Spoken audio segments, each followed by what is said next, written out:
pinaka-favorite na award na tatanggap mo nung sumasali ka pa ng pageant? Probably the best in evening gown. Ikaw ba? Ako, alam mo naman, yung time na ano ba talaga ako, Miss ano tawag Friendship doon? yung gusto mo. Nagkumpanya ka pa, Congeniality. diba? I was your manager that time. Actually, pero hindi ako na walang follow. award na Miss Congeniality. Baka ngayon, Oo. nandito si Papa Nawat ngayon, sana mabigyan tayo I-follow ng up Miss natin yung Congeniality Miss Award. Friendship mo, girl. Nangampanya pa talaga ako dun sa dried mangoes. Oo for nga, the sarap Miss na sarap sila Friendship. dun. Twin! Hello! Actually, tinatawag ko din siyang twin. I call you twin, right? Oh my God, I'm So before, we are twin and now we are twinning! Now we are... All the girls trust myself because they have power in the stage. Okay, next time I will trust myself. Oh, you Okay, trust in when yourself! If I join MJ All Stars next year, I will trust myself. You'll come back No. to it. And one more time, we are Trini!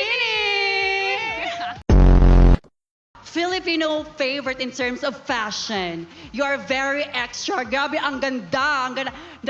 Your outfit is very pasabog. Pasabog means, ano yung English ng pasabog? Very extra. Let's say very extra. Let's say, boy!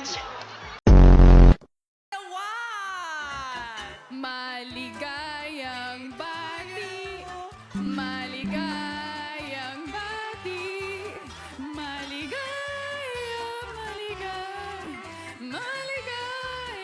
bati, Maligayang bati, maligayang bati,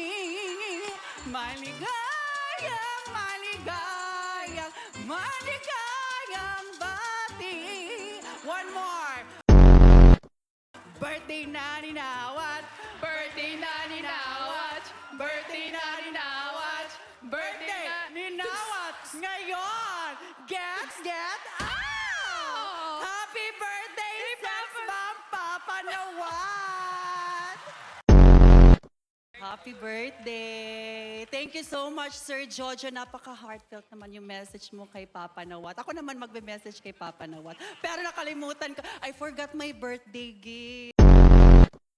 I will send tomorrow through Maxim. The bride and the groom. Totoo yan,